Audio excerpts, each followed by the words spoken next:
Have you ever wondered why some people amass wealth while others struggle financially? Let's delve into the first habit of the wealthy: self-belief. It's not just about thinking you're great, it's about knowing deep down that you have the power to create wealth. It's about understanding that your financial destiny lies squarely in your hands.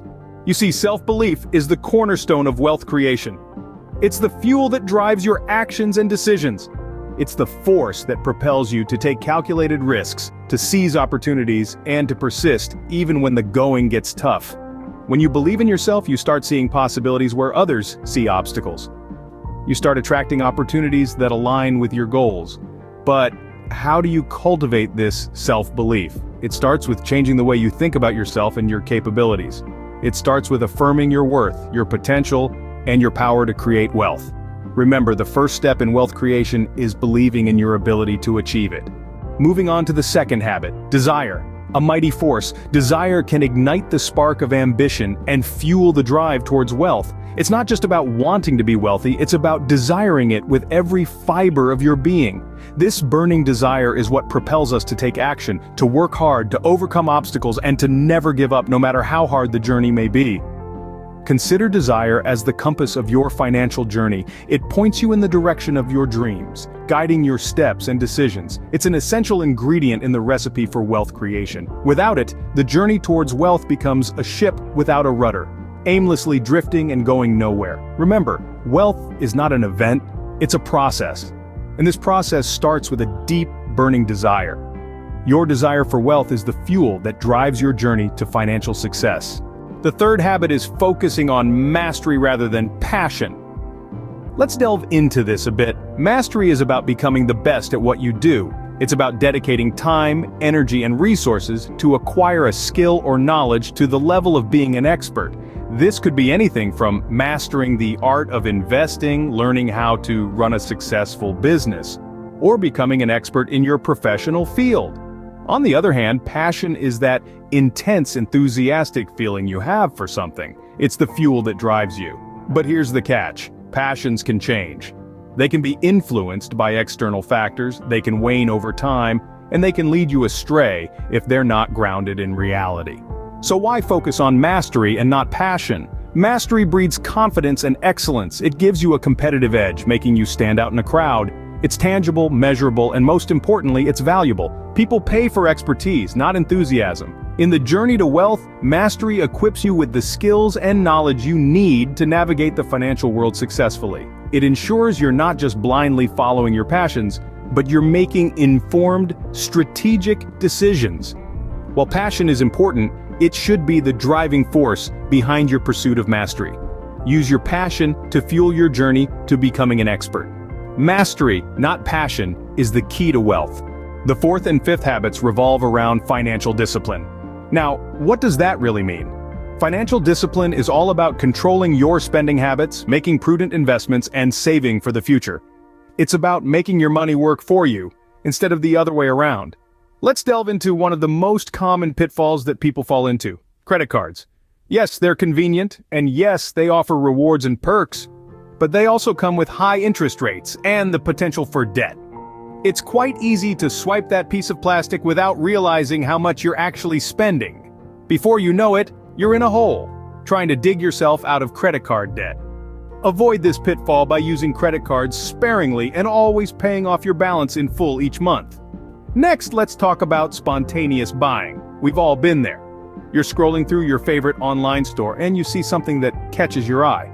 You didn't plan on buying it, but you convince yourself that you need it. This type of impulsive buying can quickly drain your bank account. So how do you combat this? One word: budgeting. Set a monthly budget for discretionary spending and stick to it. This will give you control over your finances and prevent you from making unnecessary purchases. Finally, we come to eating out.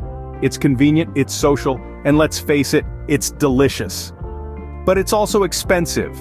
A meal at a restaurant can cost 2, 3, even 4 times as much as a meal you prepare at home. By minimizing your dining out and learning to cook more meals at home, you can save a significant amount of money each month. These are just a few examples of how financial discipline can positively impact your financial health. It's not about depriving yourself, it's about making smart decisions that will allow you to build wealth over time. Remember, every little bit counts. A dollar saved today is a dollar that can be invested for the future. Financial discipline is the cornerstone of wealth creation. The sixth and seventh habits involve planning and budgeting. Planning and budgeting, two words that might sound tedious and boring, but believe me, they are the unsung heroes of wealth creation. Let's break it down. Planning is about setting goals. Goals that are specific, measurable, achievable, relevant, and time-bound. It's about knowing where you want to go financially and laying out a clear path to get there. It's about making conscious decisions today that will impact your future wealth. Now, let's talk about budgeting. It's the roadmap for your financial journey. A budget is your plan in action. It's where you allocate your resources, your hard-earned money, to the things that matter the most to you. A budget allows you to make informed decisions about your spending. It gives you control over your money instead of your money controlling you. But here's a common pitfall to avoid: buying new cars frequently. Cars are a depreciating asset. The moment you drive a brand new car off the lot, its value starts to drop. Sure, driving a new car feels great, but is it worth the financial hit? Instead, consider buying a reliable, slightly used vehicle. It can give you the same convenience without the hefty price tag. And remember, planning and budgeting are not set in stone. They are flexible tools that can and should be adjusted as your financial situation evolves. Got a raise? Update your budget? Life threw a curveball at you? Adjust your plan. They are dynamic tools designed to serve you, not restrict you. In a nutshell, planning helps you define your financial goals, and budgeting helps you reach them. They are like the two sides of the same coin, working together to create a solid foundation for your financial success. So don't underestimate the power of planning and budgeting. They may not be the most glamorous aspects of wealth creation, but they are certainly among the most effective. Planning and budgeting are critical tools in your wealth creation toolbox. The eighth and ninth habits are about knowledge and focus. Knowledge is the compass that guides us in the sea of uncertainty. It's the light that illuminates the path to prosperity. When it comes to wealth creation, knowledge isn't just power, it's the very foundation upon which wealth is built. Picture this: a builder can't construct a skyscraper without understanding architecture. A sailor can't navigate the seas without understanding the winds and the waves. Similarly, a wealth creator can't build a fortune without understanding the principles of money and investing. This understanding comes from knowledge. But where does this knowledge come from? It comes from books, from mentors, from experiences, and from a relentless pursuit of learning. It's about having an insatiable curiosity to understand how things work, to decode the secrets of success, and then applying that knowledge to your own journey. However, in our hyper-connected world, we are bombarded with information, much of which serves to distract rather than enlighten. Here's where focus comes in. It's not just about learning, it's about learning the right things. It's about filtering out the noise and focusing on the signal. It's about avoiding distracting media and investing your time in gaining knowledge that truly matters. In essence, knowledge and focus are two sides of the same coin. They work together, enabling us to make informed decisions, to take calculated risks, and to build wealth. Remember, knowledge is power, and focus is the lens through which that power is projected. Lastly, let's talk about the 10th and 11th habits: planning your activities and managing your time. Time, as they say, is the only resource we all have in equal measure. Yet, how we choose to spend it often determines our level of success. Wealthy individuals understand the importance of time management and make it a priority. They know that every second counts and that wasted time can never be regained. Now picture this. Imagine you have a day filled with tasks and no plan to tackle them. You may end up jumping from one task to another, leaving half of them unfinished. This approach not only wastes your time but also leaves you feeling overwhelmed and unproductive. On the other hand, planning your activities can act as a roadmap to your day. It allows you to prioritize tasks, allocate time effectively, and ensure that you are moving towards your goals. It's like having a GPS for your day. You know where you're headed, you know the best route to get there, and you can see any roadblocks ahead of time. But how do you effectively plan your activities? Start by identifying your most important tasks, the ones that align with your long-term goals. Next, break down larger tasks into manageable chunks.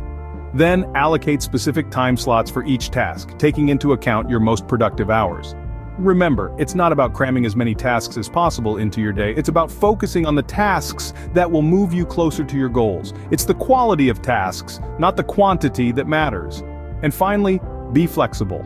No plan is set in stone. Adjust it as needed, but always keep your eye on the prize. So it's clear that time management is not just about being busy. It's about being productive.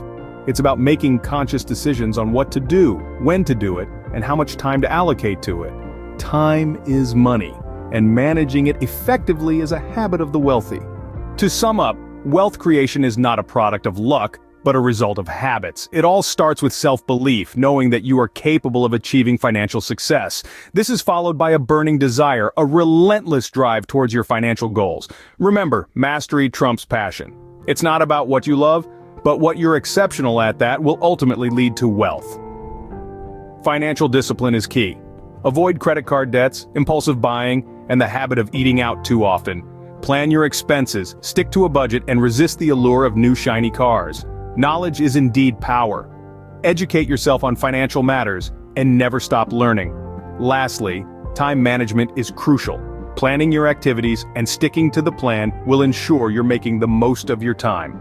Cultivate these habits, and you'll be well on your way to wealth and financial freedom.